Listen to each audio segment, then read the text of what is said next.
பொதுவா விருச்சிகத்துக்கு வந்து எல்லாமே சரியா இருந்தா கூட எதுவுமே சரியில்லாத ஒரு வேக்யூம்னு சொல்லுவாங்க.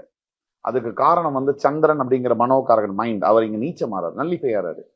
அதனால எதுவுமே திருப்தியற்ற நிலை வந்து இருக்கும். அதிகமா எமோஷன் ஆகுது, ஒருத்தர் மேல அட்டாச்மெண்ட் அதிகமா வைக்கிறது. அது எல்லாமே இவங்களை பொறுத்த வரைக்கும் ஒன் வே, டபுள் வே கிடையாது. ஸோ யார் மேல பிரியம் வைக்கிறாங்களோ அவங்களை இழக்கும் போது பந்தங்கள் வந்து இழக்கத்துக்கு தான் பந்தங்களே. ஒரு நாள் வந்து எது ஆரம்பிக்குதோ அது முடிவுக்கு வந்தே ஆகும், எல்லா உறவுகளுமே.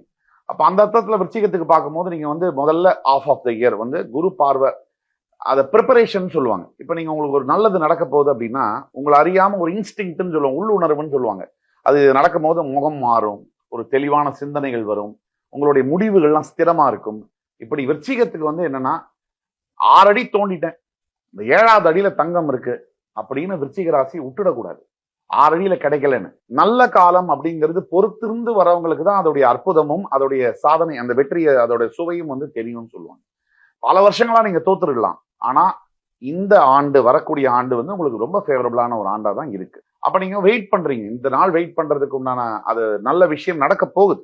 அதற்கு உண்டான தன்னம்பிக்கை வந்து உங்களுக்கு வந்தே ஆகணும். அதாவது தன்னம்பிக்கையில மனசு வந்து நீச்சமா இருக்குன்னா நிறைய வந்து தன்னையே காயப்படுத்திக்கிறது, மனசை காயப்படுத்திக்கிறது, ரொம்ப உள்ள ஹர்ட் ஆன மாதிரி ஃபீல் ஆகுறது, இதெல்லாம் இருக்கு. ஸோ இந்த குரு பார்வை வந்து ஃபர்ஸ்ட் ஆஃப் த இயர்ல வந்து பாத்தீங்கன்னா இவங்களுடைய 12, 2, 4ஆம் வீட்டுல குரு பார்வை விழுது. இதெல்லாமே நல்ல விஷயம் தான். அதை தவிர அடுத்தது குரு பயிற்சிக்கு பிறகு இவங்களோட ராசி 3, 5ஆம் வீட்டுல போய் குரு பார்வை விழுது. இது ரெண்டுமே வந்து என்னன்னா உங்களுடைய முன்னேற்றத்தை குறிக்கிறது தான். எல்லா வகையிலுமே நான் வந்து ஓவராலா சொல்றேன். நீங்க உங்களுக்கு வந்து உங்க சொசைட்டியில் இருக்கக்கூடிய அங்கீகாரம், உங்களோட அக்செப்டன்ஸ், குடும்ப விஷயங்கள், உங்களோட ஹெல்த், உங்களோட வெல்த், ப்ராஸ்பெரிட்டி, எல்லாத்துலயுமே உங்களுக்கு முன்னேற்றங்கள், இம்ப்ரூவ்மெண்ட் கொடுக்கக்கூடிய காலகட்டங்களா இருக்கு. சனி வந்து உங்களுக்கு 5ஆம் இடத்துல போய் உட்கார்றாரு அப்படிங்கிறது கொஞ்சம் சற்று வேதனைக்கக்கூடிய விஷயம் தான். இந்த ஒரு விஷயத்துல மட்டும் நீங்க எதுல கேர்ஃபுல்லா இருக்கணும் அப்படின்னா குழந்தைகளுடைய ஹெல்த்.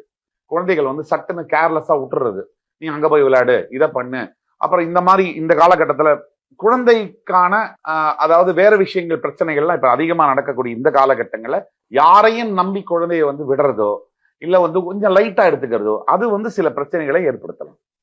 இதை தவிர உங்களுடைய எல்லா விஷயத்திலுமே நீங்க வந்து கேர்ஃபுல்லா இருக்க வேண்டும். நல்ல இந்த குழந்தை விஷயத்தை தவிர அத்தனை விஷயங்களுமே உங்களுக்கு பிளஸ் பாயிண்ட், ஏற்றங்கள், நல்ல முன்னேற்றம், வாழ்க்கை இது வரைக்கும் இல்லாத அளவிற்கான அடுத்த நிலைக்கு வாழ்க்கை எடுத்து சொல்லக்கூடிய ஆண்டாக வருகின்ற ஆங்கில புத்தாண்டு வருகிறது. உள்ளத்தில் நல்ல உள்ளம் உறங்காது என்பது வல்லவன் வகுத்ததடா அப்படின்னு சொன்னாங்க பாருங்களேன். நன்மையை செய்து கெட்ட பேர் வாங்கக்கூடிய ஒரு ராசி என்ன கேட்டீங்கன்னா அது இந்த விருச்சிக ராசி. விருச்சிக ராசிக்காரர் ஒரு மாமியாரா இருக்காங்க அப்படின்னா எப்படி வாழணும்னு வாழ்ந்து காட்டுவாங்க, ஆனா மருமகளுக்கு பிடிக்காது. விருச்சிக ராசி பெண் ஒரு மருமகளாக இருக்கிறாங்கன்னா இவர்கள் செயல்முறை மாமியாருக்கு பிடிக்காது. அந்த விருச்சிக ராசிக்கு அப்படி ஒரு தன்மை.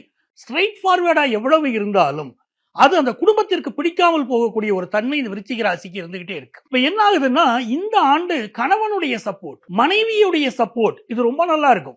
2ஆம் இடத்தில் இருக்கக்கூடிய செவ்வாய் பகவான் மனைத்தக்க மாண்புடைய ஆளாகி தன் கொண்டான் வளத்தக்காள் வாழ்க்கை துணைனா மனைவி ஒரு நல்ல மனைவியாக இவங்களுக்கு அமைய போறாங்க. வாழ்க்கை ரொம்ப சூப்பரா அமையும். கணவனுடைய சப்போர்ட், என்ன பிரச்சனை குடும்பத்தில் இருந்தாலும் சரி 2ஆம் இடத்தில் இருக்கக்கூடிய செவ்வாய் கணவனுடைய சப்போர்ட் கொண்டு வந்து கொடுக்க போகுது.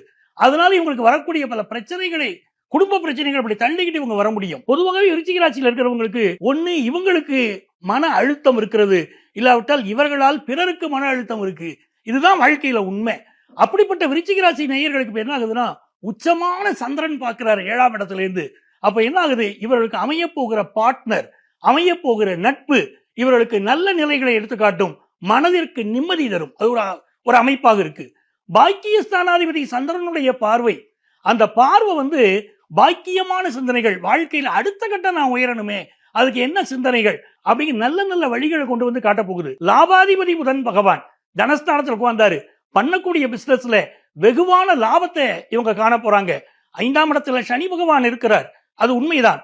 ஆனால் குருவுடைய பார்வை செகண்ட் ஹாஃப்ல பட்ட பிறகு பிள்ளைகளால் ஒரு துன்பம் வந்துச்சுன்னா அவங்க ஒரு டிசிஷன், படிக்கிற படிப்பிலேயே ஒரு தப்பான முடிவு எடுத்துட்டாங்க, பேரண்ட்ஸுக்கு வருத்தம் இருக்கு, இல்ல என் பையன் நல்ல படிப்பு தான் எடுத்திருக்கான் அப்படிங்கிற சிந்தனை செகண்ட் ஹாஃப்ல மாறும். அப்படி ஒரு நல்ல சூழ்நிலைகள் அவர்களுக்கு ஏற்படும். ஹெல்த்தை பார்க்கணும். 4ல ராகு சுகஸ்தானத்தில் உட்கார்ந்துட்டாரு. ஹெல்த்தை பார்த்துக்கிட்டா இந்த ஆண்டு நல்ல ஆண்டாக அவர்களுக்கு அமையும். யாரை வழிபடணும்? 8ஆம் இடத்திலே குரு பகவான் இருக்கிறார். 8 கோடி முருகனை வழிபடுங்கள். இந்த ஆண்டு உங்களுக்கு இனிமையான ஆண்டாக அமையும்.